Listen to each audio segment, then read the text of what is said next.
I'm John from Game Life Balance US, a proud member of the GonnaGeek network, just like the one you're listening to now. The opinions expressed are those of each individual.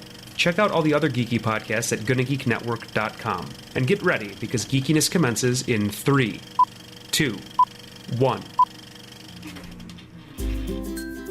This is it. The part of your week where you get to put your headphones on, relax, and listen to a bunch of geeks geek out about geeky things. They're passionate. Did you know Magic Mike XXL is actually on the top 25 list of this year's best movie? They're witty. He loves him some Katy Perry because she kissed a girl and she liked it. They're crazy. I like Nickelback personally, but, I'm the fuddy-duddy who likes episode 1. And sometimes they leave you wondering, what the f***? I'm pretty sure that here we were starting the hashtag movement, bring back Slave Ferrell. GonnaGeek Productions presents the official GonnaGeek.com show.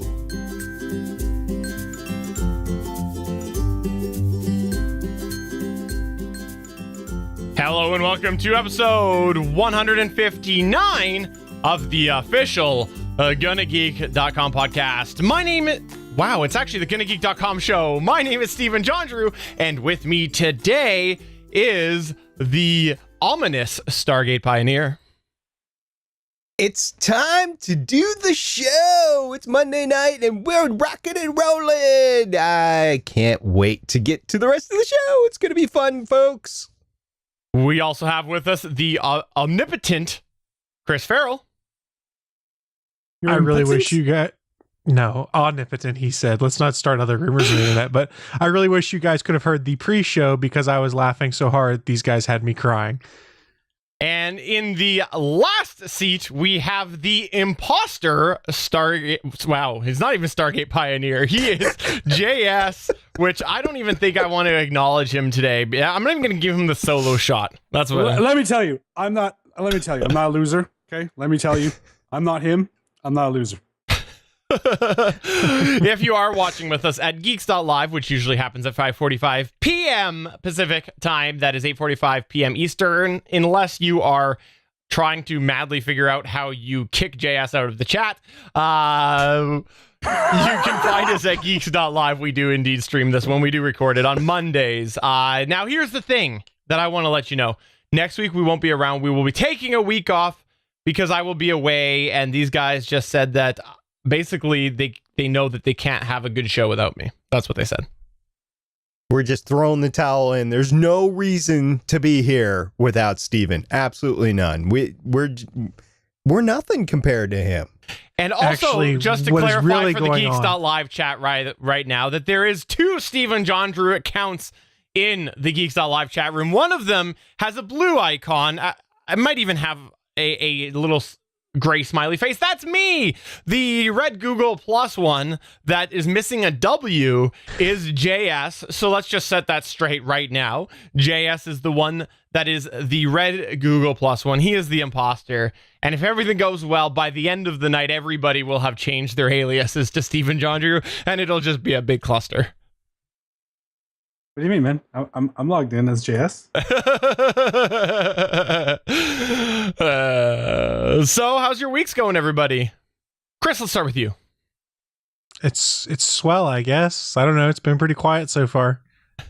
You don't hear many people describe it as swell these days. I like that word. It's fun. JS, how is your week going this week?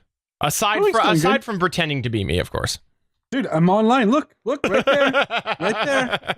See? Not me. SP, I want to actually toss it to you and ask you how your week is going, but I want to just give a special shout out to you specifically. You hooked us up with a contact that may lead to a fun little interview, and I want to just publicly say thank you very much for thinking of the show. Absolutely. I didn't really do anything. Saw the interview might be available and grabbed it. So we'll see how it turns out in a couple of weeks. Well, still, I like to give you credit where credit is due. I need a lot of credit because, I got a lot of credit cards. Did you make a credit card joke? Yeah, well, credit cards are I tried. Fair enough. None of you folks are laughing, though. So, SP, I might just leave for the night. Well, how is your week going, SP? Super busy. I'm headed out of town next week, and geez, everything is just crashing down. So it's going to be a fun week, but it's going to be busy, and I can't wait for the rest of the week. So it's all good. Awesome. Well, if we are following along at Geeks.live, or if you're watching the video replay of this, you'll see that the movement is beginning. We have multiple Stephen Jondrews in the chat. We are headed in the right direction. So let's go ahead and move into our news. Here we go.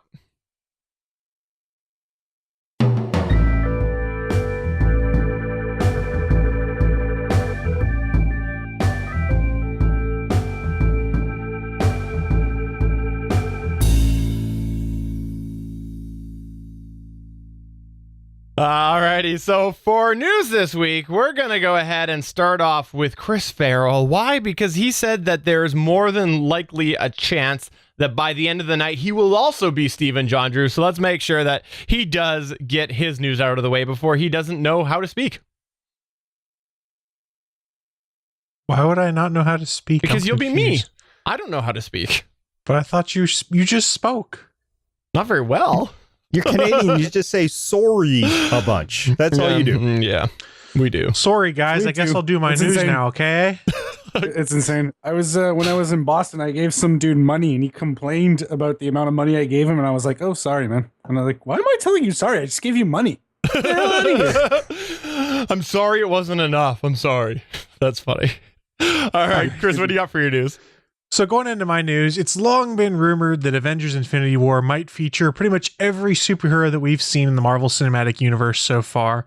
And a lot of people are going, oh, of course, that means the Guardians of the Galaxy. Well, it was officially confirmed by Vin Diesel in a Facebook chat earlier this weekend, where he said next year you've got Guardians of the Galaxy Volume 2 coming up.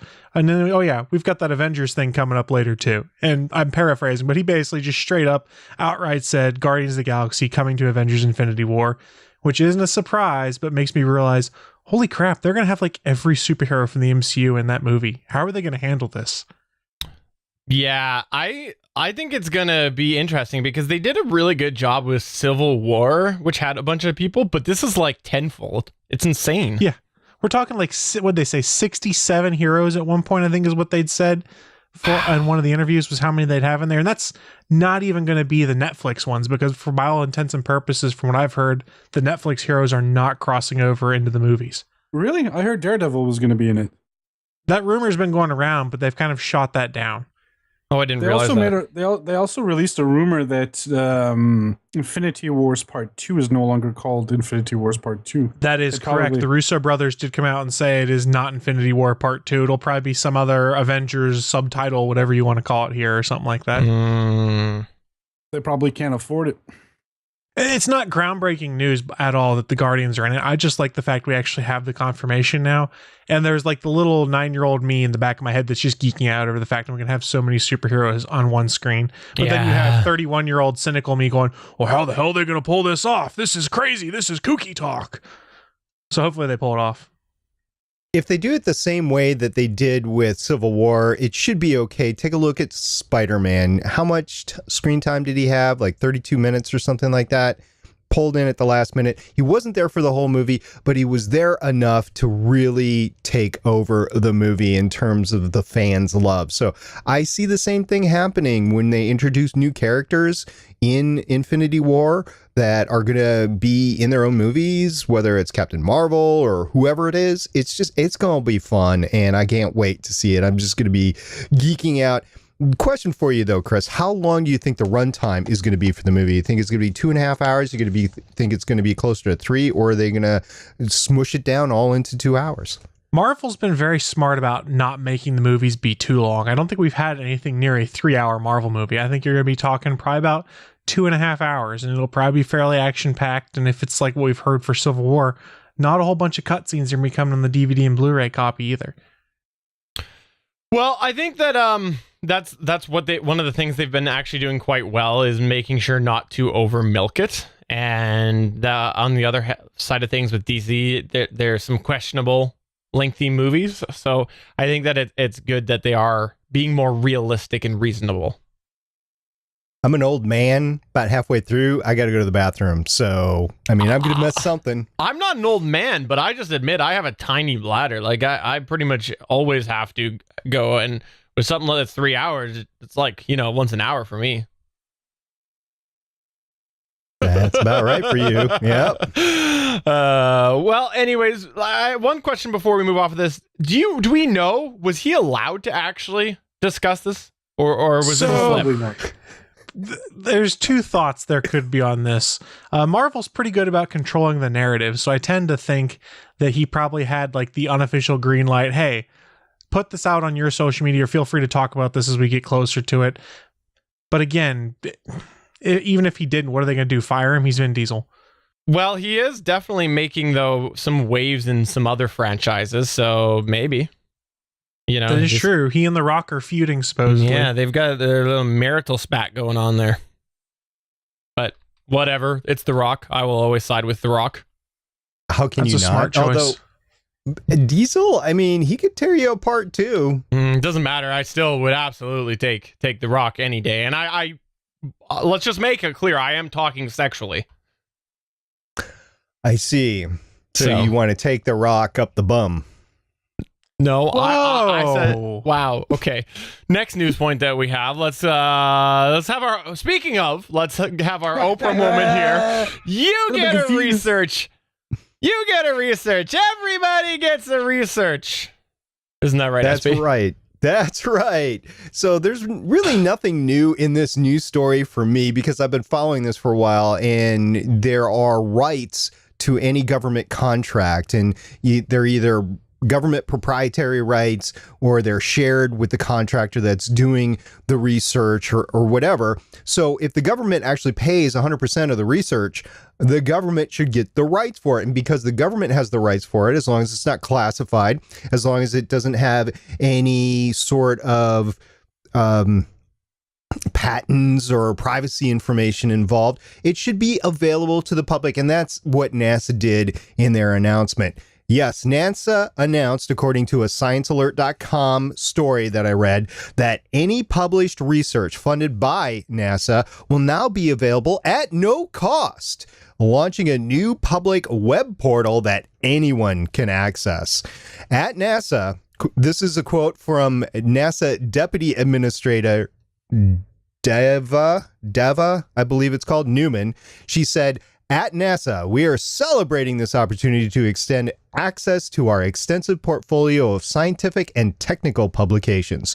Though through open access and innovation, we invite the global community to join us in exploring Earth, air, and space." Now, the database is going to be called PubSpace, and the public can access the research articles in it by searching for whatever they're interested in, or by browsing all of the NASA-funded papers. Right now, there is 861 research articles in the database, and you can expect that number to keep growing as government contracts come to a conclusion and their results are put actually in PubSpace.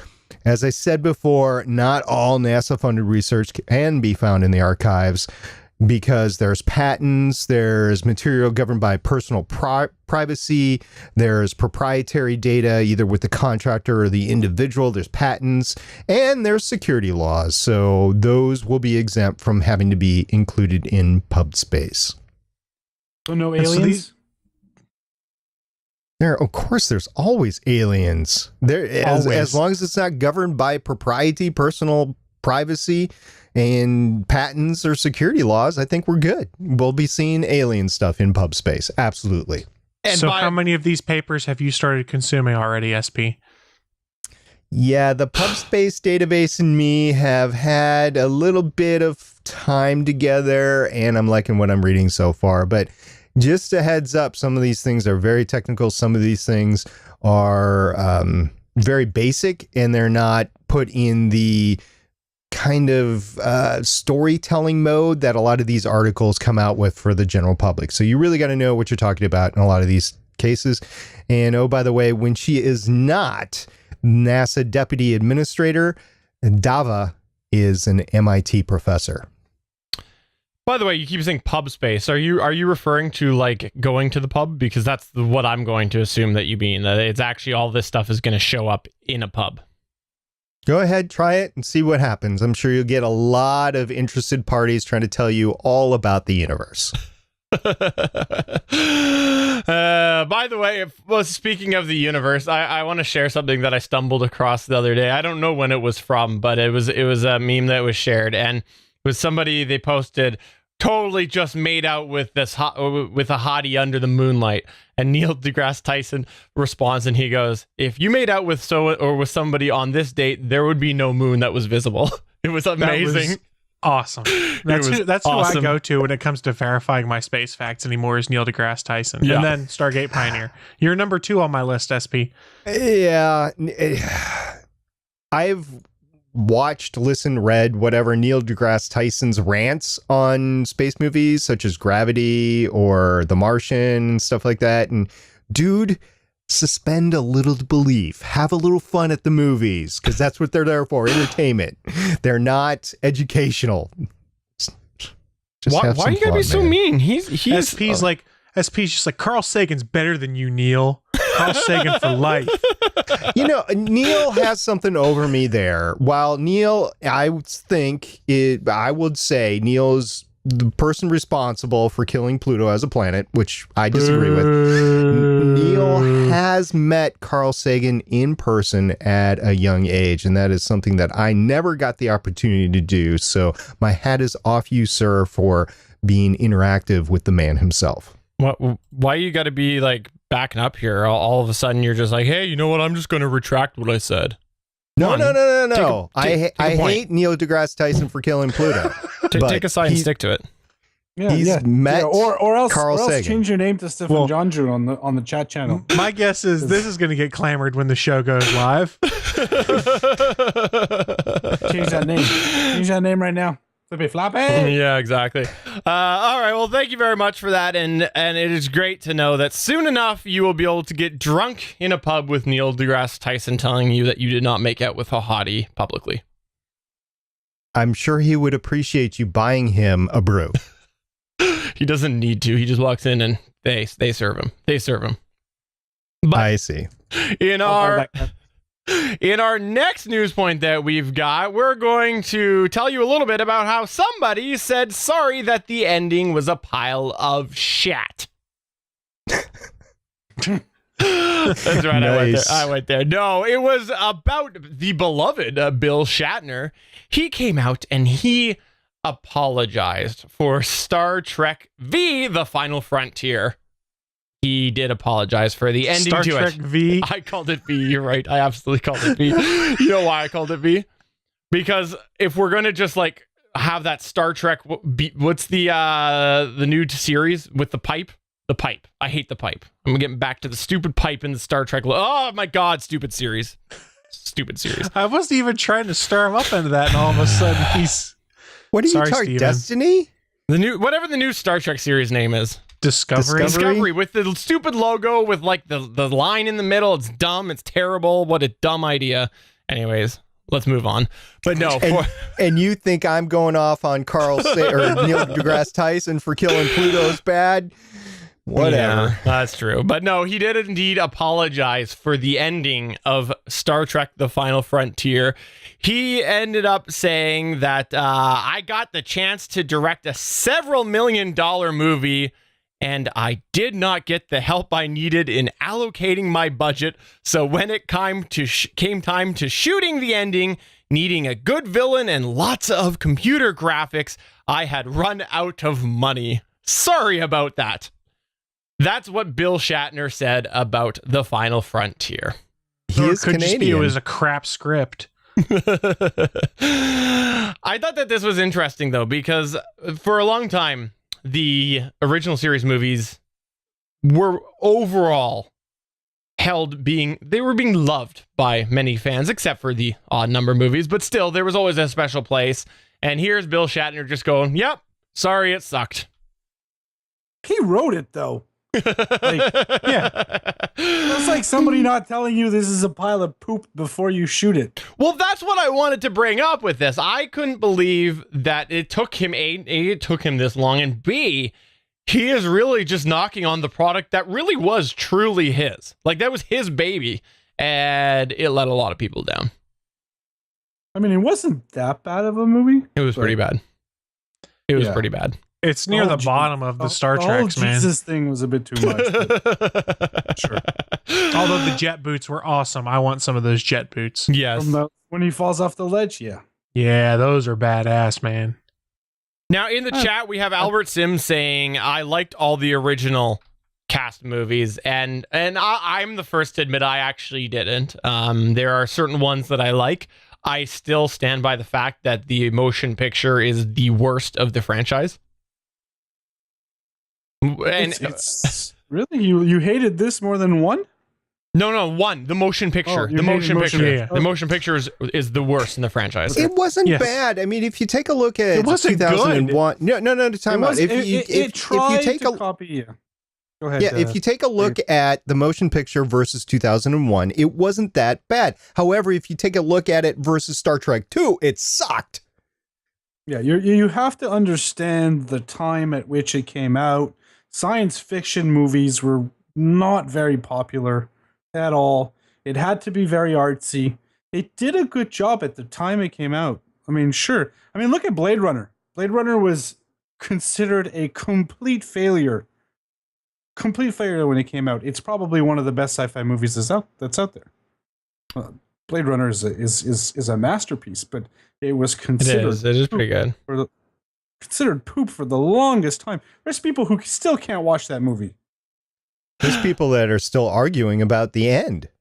Yeah, that's true. That's true. They're arguing about the end of a movie that's based on a book. Like, the book is technically the source material, so stop arguing about it. That's like somebody making a movie of a Pablo Picasso like painting. It depends on what you define as your canon. If you don't say the entire book is canon for the movie, well, it depends. If you're making the movie, it doesn't. Look at frickin' Disney with Star Wars. Yeah, no, that's true. So here's the thing that I find the big problem, getting back to Star Trek with the original movies, is that they do really show the era that they were in. And if you look at them now, it's like actually a lot of the sci-fi from that era, it doesn't hold up well, and it just screams dated. Well, it looked a lot like 2001. You're right. If you watch a 2001 Space Odyssey looks okay now. It actually holds up. Because they didn't plaster it that much with crap. Yeah. Right? Yeah, no, that's fair. I want to ask you this, though, JS. I know that we've had some discussions over the years about the original movies and whatnot. Where do you rank The Final Frontier out of the original movies? Like, where do you place it? I mean, I liked Search for Spock. Okay. And almost as much as I loved Wrath of Khan. I mean, the thing is, Wrath of Khan is Star Trek Beyond for me. So what I mean by that, and what I mean by that is Star Trek Wrath of Khan can be a movie on itself. Obviously, it doesn't introduce the characters for 20 years and like stuff like that. And I mean, if you just watch that movie, you'll be a little bit lost in like, who are these people? But when I first saw, and for the longest time when I watched Wrath of Khan and enjoyed it, I actually didn't know who Khan was. I had never seen the original series. I saw it ages afterwards. So, I mean, The Wrath of Khan, it's a great movie. Search for Spock is a great movie. The Voyage Home is, I think, the one I watched the most when I was a kid because I really liked it. I mean, when we were kids, that movie is basically, hey, they're in our world. This is great. I mean, I completely get why you would watch that so much because you're like, Star Trek comes to me. This is awesome. Yeah, and then, you know, like when we were kids, it was always about journey movies and people doing a big journey, and it really felt like they were going far, and this time they were going not just far in space, they're going far in time and not far into space kind of thing. Like I like the time travel aspect to it. It's really hard. I mean, I liked The Voyage Home. It's not a good movie, but I liked it. I mean, there's some memorable moments. Scotty's amazing in Voyage Home, I think, personally. I agree. I agree. I don't know how to rank it. I mean, I don't know how to rank it. There was some great... Bones had some... what's the last one there? I think Bones was the best in... Undiscovered Country? Undiscovered Country. He was amazing in Undiscovered Country. So, I mean, there's good and there's bad to every one of them. So I have often in my head debated on which one of the original cast Star Trek movies that I like better, either 2 or 6. And I have to go to 6 is actually my favorite. It's more fun. It's more universe building. You've got the Enterprise and the Excelsior, combating ships, at least for, who's better or who's not. You got Sulu in the captain's seat.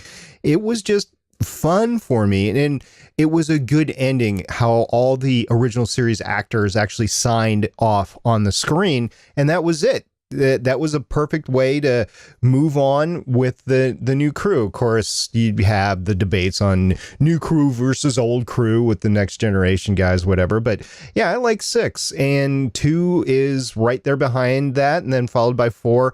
The 3 worst, in my opinion, 1, 3, and 5. I would put 1 on the bottom with 5 above it and then 3 above it. And as much as I said earlier that 1 wasn't necessarily a bad movie if you compare it to 2001, it is a bad Star Trek movie. It's just, it will put me to sleep every time I put it on. I mean, it's not entertaining at all, but it's pretty to look at, not entertaining. 6 is the one that had like Michael Dorn in it, right? Yes. Michael Dorn. Who's Michael Dorn? Yes. Worf. He played his grandfather, Worf, in that one. He was the lawyer for Kirk and McCoy. Oh, I never realized that they were actually in canon related. I thought that it was just another one of those Star Trek recasting things. So that's what they actually ended up saying, is he is Worf's grandfather, following the tradition of the House of Moog, where the son is named after the father's father. I gotta go back and rewatch that. Yeah, me too. I never knew that. Interesting. Okay, cool. At least they put that in canon, unlike, how many, what's the one that, I forget the actor's name, Gul Dukat plays like 3 Cardassians in the run of Star Trek. Well, and you've also got, if you notice in Generations, I believe it is, on the bridge of the Enterprise B, is Tim Russ, who plays Tuvok, but not as Tuvok, for instance. So it's kind of interesting how they reuse some of these actors they really like. It's kind of like Robert Duncan McNeil was a cadet on TNG, the one where Wesley tells a lie. Kids, this is the episode you watch to make sure you don't lie. Anyways, long story short, Bill Shatner is sorry for that pile of shat. There you go. Well, the dude is 82, 83 now. So, I mean, what's he got to lose? I mean, say you're sorry to the fans and just move on. That's fair. All right. Well, that does take us to the end of our news. And before we do move on to our highlight from the website, I just want to take a moment here to remind everybody that we are part of the GonnaGeek network. And also on the GonnaGeek network is a show called The Starling Tribune. And I'm going to toss it over here for SP to do the plug about the latest guest that you've actually had on there, which has been a recurring guest on the Starling Tribune. Yes, we've had Michelle on the podcast quite a bit, and it's been pretty fun. This last week, we did The Last Refuge, which is... it was leading to the end of Legends of Tomorrow. And in the off season, we've been doing Legends of Tomorrow because we're in the off season from Arrow, and we'll end up just about a week prior to when Arrow premieres in October. And it's going to be a fun ride till the end. It's been fun all this summer delving into Legends of Tomorrow. So if you want to go check that out, go to GonnaGeek.com and check out Starling Tribune. Awesome. Let's go ahead and move on to the highlight from the website. Here we go.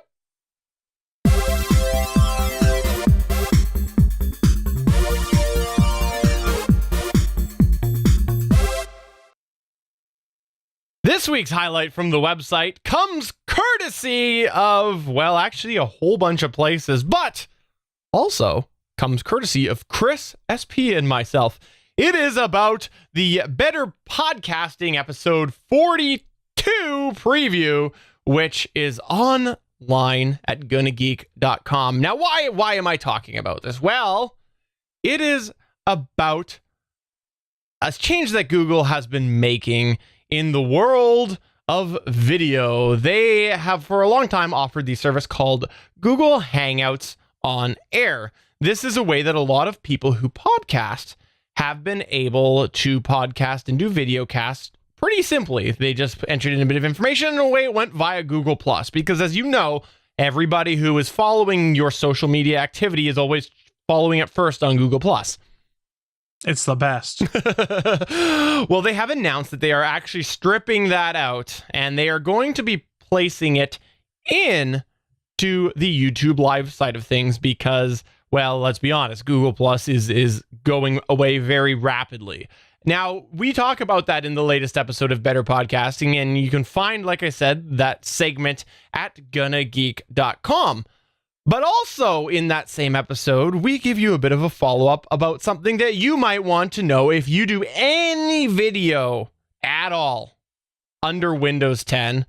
And this is about a certain change that has been happening within the way that the webcams interact with Windows 10. Now, I'm going to actually turn it over to Chris here just to give a quick summary on it because Chris is our resident Windows 10 videographer user. I'm calling you a videographer user. So you're not actually a videographer, you're a user of videographers. So go ahead, Chris, and explain. User. All right, so what's going on here? And you guys might have seen a bunch of tech blog coverage on it because I saw that both The Verge and Ars Technica had articles on this probably Sunday afternoon or Monday morning.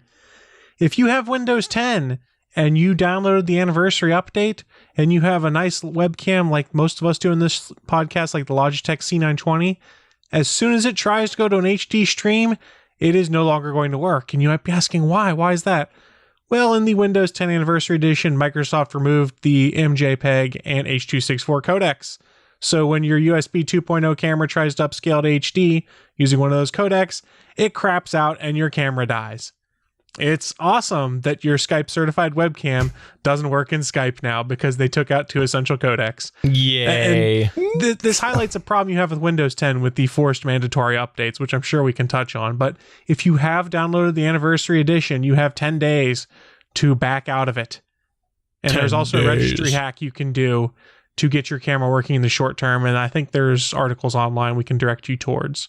Yeah, and to get the registry hack, all you have to do is send a check for $100 to Steven. No, I'm just kidding. No, I wanted to bring this up on here because we've actually talked about it twice now on Better Podcasting. It's been talked about a bunch of different places, but I did want to bring this up for a couple of reasons. Number one, I want to do my due diligence and make sure everywhere that I am on, I'm mentioning this because I do want people to know. I think that if you use webcams, this is actually a very important thing for you to use or for you to know. The second reason why I wanted to bring this up was because I do know that we have another Windows 10 user here named Jean-Sebastien Heroux, and he is using a Logitech C930, which is the business version. Essentially, it's the stripped down version of the C920. It's the same camera, but there's no software being stripped. It's basically stripped down on the software side of things. But businesses is better. Now, there are technically a couple different things. You can go look, bigger field of view, a couple of other random small things, but it's essentially the same piece of hardware. JS, are you upgraded to the Anniversary Edition? I'm trying to check if I am. Does it auto-update? Where would you have? You probably have Windows 10 Pro, I'm guessing, yes? No, I actually have a Home Edition. Okay. Then you don't have a choice. It will eventually update you if it has not already. Now, there is an option in Windows 10 to back out of it. So that'll be right-click properties. Very interesting. Everything in this. Well, here's one thing though that you should absolutely know. If you have Home, you do have Home. Yeah, okay. I'm probably screwed too. So, but I don't do my updates, so okay, good to know. But if you are having this problem, absolutely roll back and it will likely fix it. If you are using a Microsoft webcam, more than likely you'll also be okay, I think, from a technical perspective. But there are a lot of cameras that do use this codec, and you want to make sure that you do be aware of this, because if you do upgrade, all of a sudden your cameras are going to break, and then how are you going to pretend to be me? They're going to fix it. One thing to keep in mind, like JS said, they are going to fix it. If you follow the MSDN thread where it was reported, you can kind of see the realization from the Microsoft camera lead go, oh, we really did a boneheaded move here. And they did say the MJPEG stuff is in the insider track right now. I think it's in test for an early September release. The MJPEG codec will be back in place. And then H.264 will be sometime after that. They didn't have an estimate other than saying it would be after the MJPEG update. So they are working on fixing it. It is just going to take time. I always love that vagueness. It'll happen at some time. They're going to peeve off a lot of people, especially people who live stream on Twitch and stuff like that. Most of them use H.264. Yeah. So looking through, there's an MSDN thread. I can give you guys a link to it if anyone wants to read it.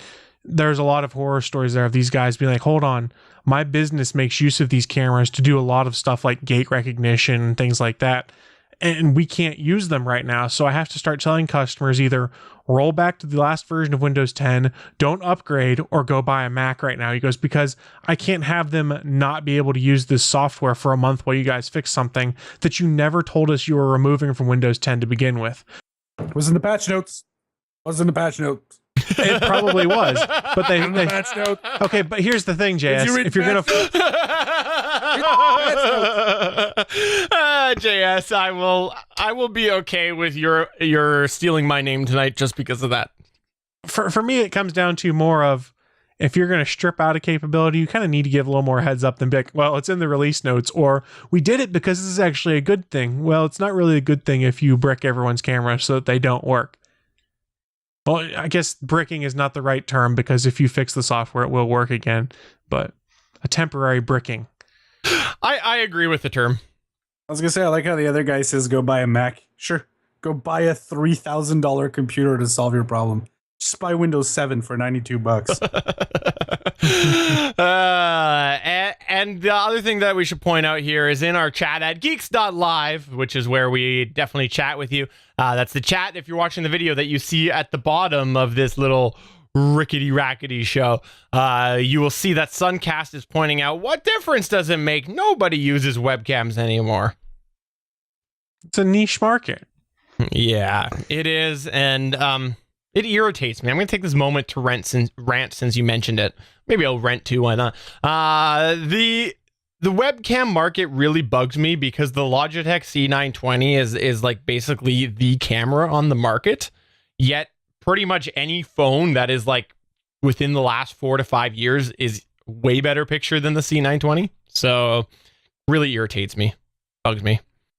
People who want to go higher than the C920 buy a DSLR and just plug it directly. That's the next logical step, right? Yeah. There's no in between. If the C920 doesn't do what you need it to do, and you need something better, you go to a point where you need a camera that can have interchangeable focal points and stuff like that. So you might as well get like a DSLR that connects, and then you use that. The part that bugs me, though, is if I take my camera and I take its Moto X, the 2015 version, I take it. No, second generation. So that's 2014, right? Yeah, 2014. I take the front camera and I point it at myself. Front camera, way better picture than the C920. And let's be honest, the camera on this is like this. The C920 is big, way better picture under the front than the C920. I don't agree to that. We need to do comparison pictures. Go ahead. So let's take a look at the market for a USB webcam. How many people have main PCs anymore? Gamers, maybe broadcaster streamers.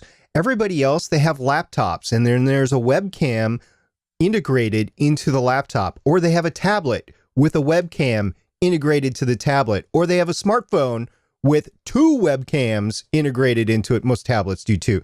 So what is the actual market if you're going to make a new USB webcam? What is the market to actually make that viable. It's not that big. So it is a very niche market to improve on the C920 or whatever Microsoft has or whatever. And most monitors, if you go into the Macs, have integrated webcam. And as you go into the touch screens for Microsoft, they're going to have webcams in there eventually.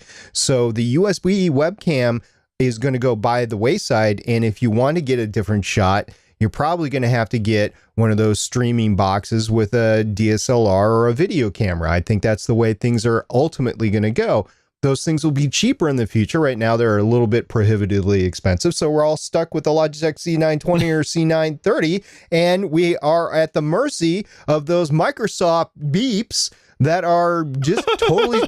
We had a whole hour-long discussion at work while I'm trying to work, by the way, about the Microsoft business model and what they're doing with the enterprise version of Windows 10 and whether that's good or not for big corporations, for small corporations. And the only thing I could say is look at Adobe and look at what they're doing. Sure, you can buy Adobe Photoshop for, I forget what it is, $25-$30 a month, or you can do the entire Adobe suite for like $90-$100 a month. That's it. So over the course of the year, you're spending at least $300 for one application. And if you want them all, you're spending prohibitively more. And that is sometimes good and sometimes bad, because with a big corporation, at least that's a fixed cost. But if you're a small business, that's a lot of cash. If you're an individual, that's also a lot of cash. I know apps for phones, they used to be $20-$30. They're down to $2 to $5, maybe $10 if it's a really good app now. So that's feasible. But until we get to that point with OSs, I'm sorry, I'm not going to pay $25, $50, $100 a month for an OS. It's never going to be that good. I don't care how much you update it and break my webcams. Thank you, Microsoft. Yeah, I was actually talking with somebody as well, and I definitely think that Microsoft would definitely be more Apple if they could get away with it. They would have a lot tighter control of things. I think that would be the direction they would like to go, but they know that there would be big repercussions to that. I don't really think they give a crap about the end user. They do. They do because they made Windows 10. But the real cash cow is enterprise. Corporations and enterprises. That's true. I agree with that. Look at all the banks in Canada. Perfect example. They went from Windows XP to Windows 7. Do you have any idea how much it costs per console? It's ridiculous. Yeah. How many banks is there? And then how many systems are there in each bank? The big money, the real big money for Microsoft is corporations. The big money for Adobe, for example, as Stargate has made an example. There's one thing that's really crooked in a way that they did. You can no longer buy just the software. You have to buy a subscription now. And the reason I think they did that is because corporations would buy one license and stretch it out for 10 years. So Adobe would make no money. They'd pay $1,000, and then for $1,000, 20 employees who'd be using that machine would have a valid license and could use it, right? You've seen that trend start to happen with the Office products too from Microsoft. Now, most of it is you buy Office online and buy a year-long subscription. It comes with free storage with it and stuff, but it's not as easy to go out and buy a physical copy of Office to install on your computer. They want you to buy the subscription copy anymore. Yeah, it's really hard to find. It really is. It's good. I mean, it has its strong points. The main selling point is you will always have the most up-to-date version. That's true. And that's something which that will break your webcam. Sure. Which will break a lot of things. It will break a lot of things. I mean, Adobe has a lot of bugs right now. And it's a shame because it's pushed on people now. Now you're forced to upgrade. And there's this huge mentality in businesses. It's something I notice a lot. Employees always want to upgrade to the most recent version.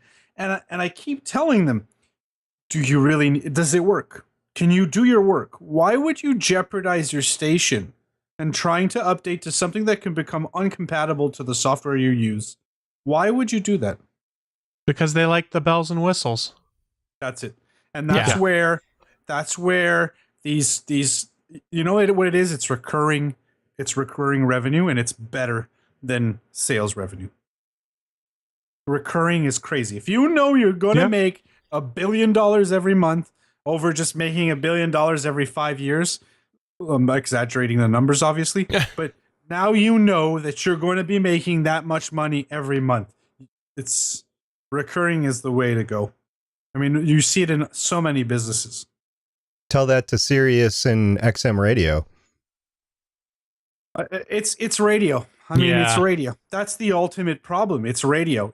You're trying to adapt a technology that is completely necessary, but outdated, and charging people for it. Do you think radio is really going to be necessary with cellular networks in the future? Do you think broadcast through AM and FM is still going to be the mainstay in the future? Because of cars. I think the only reason radio is still important in this world, because of cars and because of businesses. There's businesses that don't permit anything else but a radio. And radio is going to work when your cell phone network is down still too. That's the other big thing is you can always rely on the emergency radio stuff. That stuff will always exist, and there's nothing wrong with that. If Sirius was $1 a month, like $12 a year, even like $20 a year, I would buy it. I'm telling you right now, I would buy it. And if the receiver wasn't as expensive. Yeah, no, I have it integrated in my car, and I do pay, but I only pay when they call and they offer me a really cheap deal. And usually it's in 3 month intervals, and I'll do like I think they gave me a good deal on a 6 month last time, so I did it. But I will always call, and I'll give them the benefit of the doubt to give me that deal again. Otherwise, I'm canceling, and I have no problem doing it. I have walked before from SiriusXM, and then they called me back 2 months later with an even better deal than before. Yeah. I'm paying like $4 a month for SiriusXM right now. Yeah, I'm fine with that. What's $4 a month? It's Absolutely. 2 hot dogs. Exactly. And the other thing that I think eat 2 hot dogs less. The other thing that I think is a reason that radio will continue is just because it's essentially still spoon feeding you the content, right? It's giving you a sense of a choice because you're going, what can I get around here? What can I select from? What's the best towards my taste? But really, ultimately, it's the same crap being given to you in 4 different stations, and it still gives you that sense of choice while also making you not have to work. So that's where I think radio has an advantage over things like podcasts, because podcasts, you have to seek them out yourself. You have to do a lot more work. With radio, you hit scan. The worst thing radio stations ever did for themselves was put everything online. We're like, you can stream us online also, because that's just what everyone got in that habit. It's not that bad, but that whole scanning thing now is a bit resolved. I mean, you have a new car, Stephen, so I'm sure you have this now. It's digital radio now, right? It's no longer analog, so it's a lot better. Exactly. I personally don't think, because of cars, radio's going to take a really, really long time to die. That's just a given. I mean, cellular data, you're right. If my car does have, but I mean, if I could put a SIM chip in my car, I had a membership a la pad, you know, like how some cell phone companies have like a pad membership where you can get data. First of all, data needs a whole rewriting. There's just a slew of problems right now, in my opinion, with cellular data. And I don't think it's going to be corrected in a long time. I mean, I think it might be corrected in Canada before it's corrected in the US, just because we're controlled by a governing party or board. But if I could have unlimited data in my car for $10-15 a month, and my car currently can do it through my phone, but if my car could have, say, a fully integrated like Android system in it, I do agree. I think radio would be dead. Well, that's where you're going to see the proliferation of Android Auto and what is Apple's version, Apple Car or whatever it is.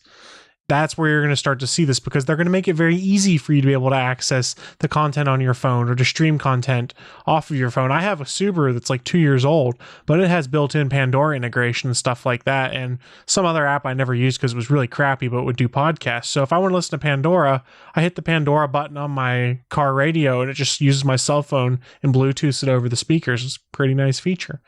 I have a 10-year-old vehicle, and I'm hoping to get rid of that next year. Got kids in college, guys. Just give me a break. But I go from my phone or my iPod through the Lightning or the 30-pin connector into RCA jacks in the UGGs, and that's how I do everything, through my phone. I don't ever turn on the radio. The radio's off in my car. Haven't turned it on in years.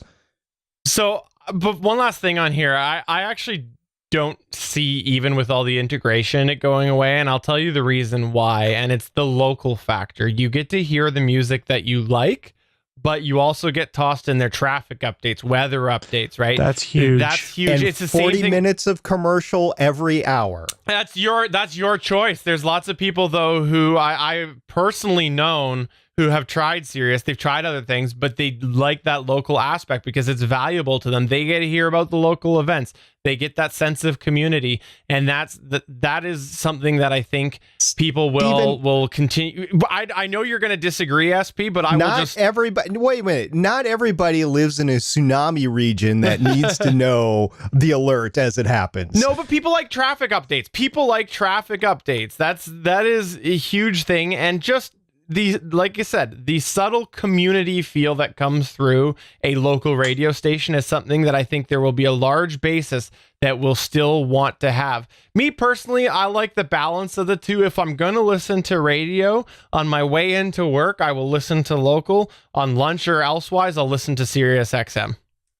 Like, don't forget, we're geeks, right? Yeah, plain and simple. We know how this stuff works. Trust me, I can guarantee you a lot of people get it to work, but a lot of people don't get it to work. I mean, radio is still, people liked, again, radio's not going to die. I mean, if cellular data, which was unlimited, would kill the radio, it would have killed the radio 5-6 years ago when data was unlimited. And it didn't. That's a great point. Radio's going to be hard to kill. Give it maybe another 20 years, maybe a full generation wipe. I'm not saying we should wipe a full generation. I'm just saying give it another. Just saying give it another generation that dies, and then because my parents will not use anything else than the radio. Them plugging a phone to the car is like, this is too complicated. See the one faulty in your logic there, JS, is that when data was free, it would have killed the radio off then. Well, not everybody had a smart device or a connected device back then. It has been growing. You had unlimited data, you had a smart device. That was the way to get that plan. If you had unlimited data, you had a smart device. That was the iPhone plan. But not everybody had a smartphone back then. The market was different. The scene was different. Sure. Yes, I agree. It's a bit of a cheap comparison. What I'm saying is, there's still people who are going to want to hear the newest song, and you're not going to hear it on radio. You're going to want people who are going to want to listen to news, mind you. I mean, I listen every morning when I drive to work, and every morning when I drive back to work, I listen to the CBC Radio 1. Just plain news and people talking about completely boring crap. It's mainly politics, and I just love it because it puts me in a world where I'm not bombarded with loud noises. It's just this monotone person speaking on the radio, and I just like it. I can't get that on a podcast. It doesn't exist. That's a good point. It is a good point, and I think because it follows similar to my point that I made. So there you go. Sure. I don't think it's gonna die. My ultimate point is I don't think it's gonna die. And like you said, mainly because of cars, and because cars take 10 to 15 years in America to disappear off the market. That's not really true, but 10 years is pushing it. Sorry, Stargate. I know you have kids. most North American people don't keep their car for 10 years. It's a consumer thing, which is completely Right. I bought my vehicle specifically to go 10 years and knew it was going to be 10 years. I can't wait to get rid of it. I'm already car shopping. We've already discussed it. Go trucks. Oh, I can't wait to get my 4x4 back. It's going to be fun. SP's getting a Tesla X. I'm calling it right now. Yeah. I wouldn't mind a Tesla. That's for sure. It's too bad you didn't have stock or something. There's a big problem. We should have this huge discussion about electric cars. I don't know if you guys live in cities, but there's no way you can get an electric car in my city. It would be tough. It would be really tough. People don't have. There's not enough parking spots. Yeah, I have to give credit to the area that I live in. A lot of the municipalities have been creating the electric car charging stations, and that's great to see. But again, they're not always in the most convenient spots either. So I think that there's a lot of work to be had in that respect. Sure, and when there's more than 3 cars, what do you do? What? Your city has more than 3 cars, Jess? Well, no. Yes, it does. Just joking. We are on the East Coast here, buddy. The West Coast here.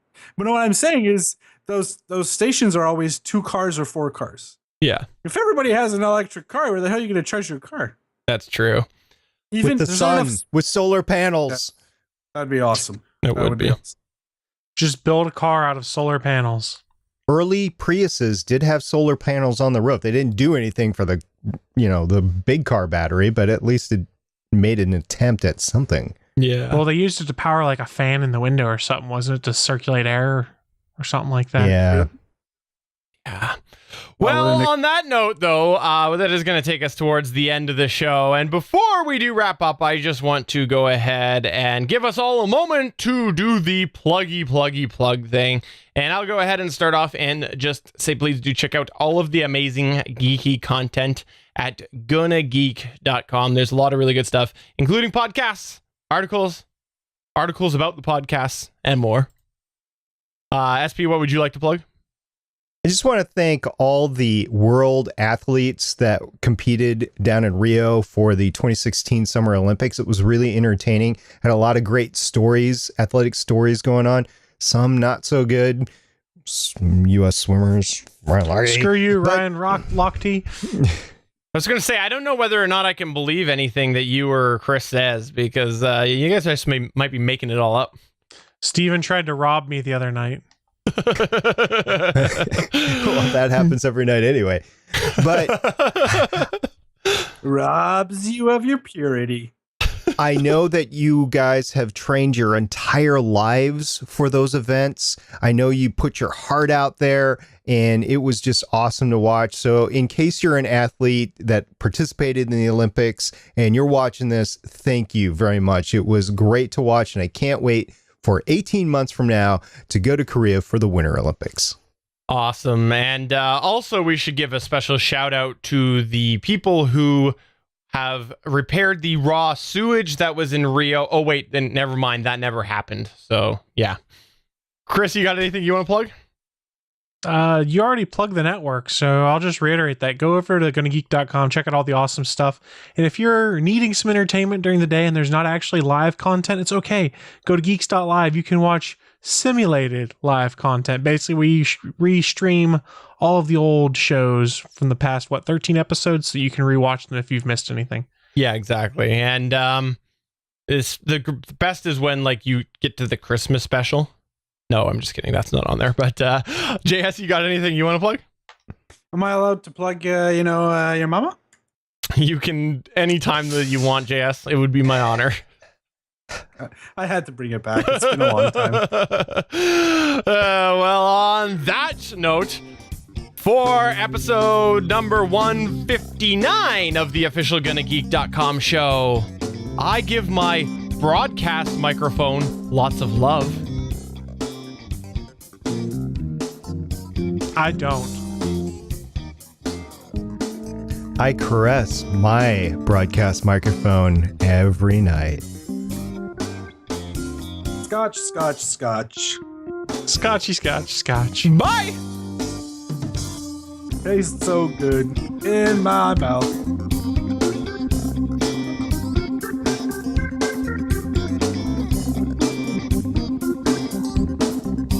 Thanks for checking out another episode of the GonnaGeek.com show. If you enjoyed it, please give us a 5-star review in iTunes or a thumbs up on YouTube. We encourage you to send your feedback by email to show@GonnaGeek.com.